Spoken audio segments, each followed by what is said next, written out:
안녕하세요. 주택담보대출 연체가 55%가 급증했답니다. 최악이라고 얘기하는 거죠. 신용대출 연체도 사상 최대라고 하는데 이러한 것들이 어떻게 되겠습니까? 어떻게 되겠습니까? 충격이죠. 주택담보대출 연체 금액이 1조 20억 원으로 작년보다 54.7% 늘었답니다. 사상 최고의 증가율인데요.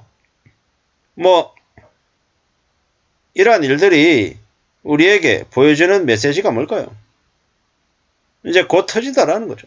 2023년 하반기 2, 3분기쯤부터 해서 저 은행 부실들이 터져나가면 제2금융권부터 난리가 난다라는 거죠. 새마을금고였나요? 저축은행이었나요? 연체율이 9% 이렇게 얘기하는데요. 그런데도 별일 없는 것처럼 이렇게 쓱 넘어가고 있는데 어떻게 됩니까? 큰일 나는 거죠. 큰일 나는 겁니다. 정신이 나간 거죠. 그렇게 대출 연체가 심한데도 지금 뭡니까? 새마을금고 저축은행 괜찮다고 원금 보장된다고 떠들어대는 이가 있습니다. 다 자기 돈이니까 지 돈 자기가 넣어가지고 나중에 다 날려먹으면 자기가 책임지는 거죠. 근데 뭐라 그럽니까? 아이 그럴 리 없다고. 정부가 보장해준다고. 정부가 보장을 뭐 해줍니까? 개소리 하지 말라 그러십시오. 세상에 그런 거 믿었다가 되는 거 없다라는 거죠. 새마을금고, 농협, 신협, 지점 얘기합니다. 지점 예금자 보호 됩니까? 안 됩니까? 안 된다라는 거죠. 안 된다. 자책기금으로 보호해준다. 자책기금으로 보호해준다는데 그걸 믿을 수 있냐요? 아니죠. 자기가 망했는데 자기가 보장해준다라는 게 말이 됩니까? 아니라는 겁니다. 어처구니 없는 얘기들 되게 많이 하죠. 선동하지 말라고. 안전하다고. 지금도 그렇게 떠들어대는 놈들이 여전히 있습니다.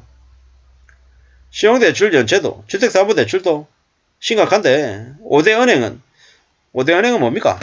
0.몇% 이제 연체가 는 거 가지고도 호들갑을 들죠. 그런데 저축은행 새마을금고 9%예요. 9%. 얘기해야 됩니까? 저축은행의 주담대 연체가 88% 늘었대요. 88%. 충격이죠. 충격.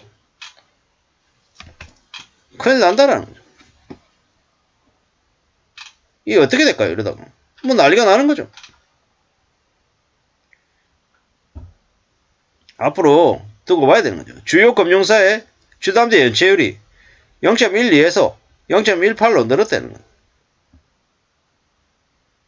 저축은행의 신용대출 연체율은 작년에 5.2%랍니다. 엄청난 숫자죠. 엄청난 숫자. 그리고 정권사 FF 대출 연체율도요. 8.2%에 8.2%.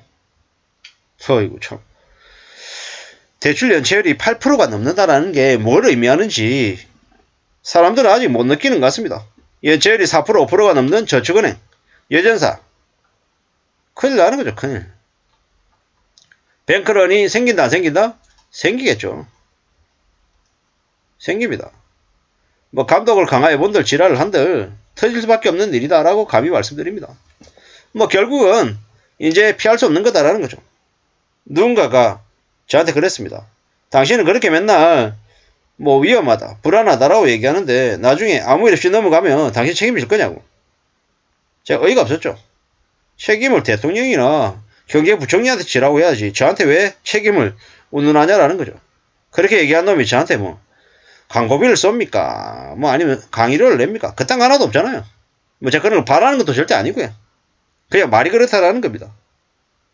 앞으로 꽤나 충격적인 일들이 계속 벌어지죠. 상상을 초월하는 일들이 생깁니다. 근데 어떻습니까? 집값이 올라야 된다 어쩌고 저쩌고 이딴 소리를 계속 하죠.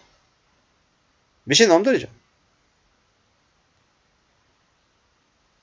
주식하고 다르게 부동산은 지금 상태가 계속 유지가 되면 올 하반기 내년 되면 어떻게 됩니까? 연금적들이 감당이 안 돼서 부동산을 마구 내놓을 거죠. 자의로 내놓건 아니면 빚 못 갚아서 연체돼가지고 은행에서 경매 처분해가지고 강제로 내놓든 뭐가 됐든 시장에 물량들이 대거 쏟아질 것 같다라는 겁니다. 앞으로요. 못 버티는 사람들은 터질 거다. 그리고 그들이 감당하게 될 빚의 무게는 점점 더 심해질 거다라고 보면 맞을 것 같습니다. 함부로 빚내가지고 연체해도 괜찮다. 아이 뭐야 개인회생 신청하면 되지. 파산 신청하면 되지. 이렇게 떠들어대는 놈들 절대로 믿어서는 안 되겠습니다. 그들은 악마 같은 놈들입니다. 쓰레기들입니다. 빚내라고 얘기한 놈들 다 막장이죠. 이제 드디어 조금씩 시간이 지나면 지날수록 아마 부채 폭탄들이 터져 나올 것 같다라는 생각입니다. 누가 저렇게 빚내게 만들었나요? 아무렇지도 않게 당연하게 얘기했던 놈들 아마 이제 엄청 혼나야 되는 거죠. 정권사 FF 대출 연체가 8%다. 그리고 저축은행 새마을금고 이쪽도 뭐 5% 6% 뭐 저는 8% 본 것 같은데 뭐 이래저래 그러한 일들이 계속 많아지면 결국 우리는 살아가는 삶이 더 힘들어질 것 같다라는 거죠. 아무도 우리의 삶을 대신 해주지 않는다라는 거죠. 그렇기 때문에 더 조심하면서 더 두려워하면서 세상을 살아나가야 될 것 같습니다. 뭐 빚내서 남들도 다 그렇게 대출 받아가지고 집 사고 한다라고 하지만 저희는 잘해야 됩니다. 8억짜리 집을 6억 대출 주고 샀는데 봤더니 갑자기 8억이 12억 됐대요. 신나죠? 부자가 된 것 같죠? 그래서 이제 대출 내가지고 수입차 사러 갑니다.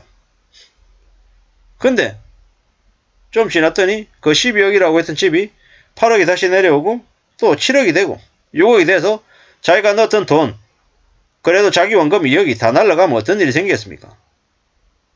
게다가 8억이 6억이 아니라 5억이 되면 이제 멘탈 나가는 거죠.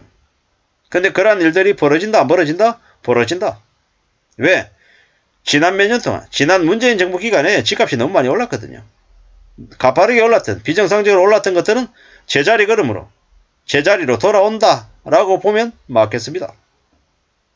그리고 무리하게 연체를 한 사람들 무리하게 빚을 낸 사람들은 연체가 필연적이었을지도 모릅니다. 그리고 그들이 내는 그 연체가 부동산 시장에 나비효과처럼 엄청난 후폭풍으로 몰려올 것도 확실합니다. 그렇기 때문에 우리는 삶을 잘 지키는 것, 보수적으로 살아가는 것, 저축하는 모습, 축적하는 것들 이게 얼마나 소중하고 감사한지를 잘 알아야 됩니다. 남들이 뭐라 그러든 간에 내 인생이 구질구질해 보여도 악착같이 잘 견디고 버티면서 살아내야 많은 것들을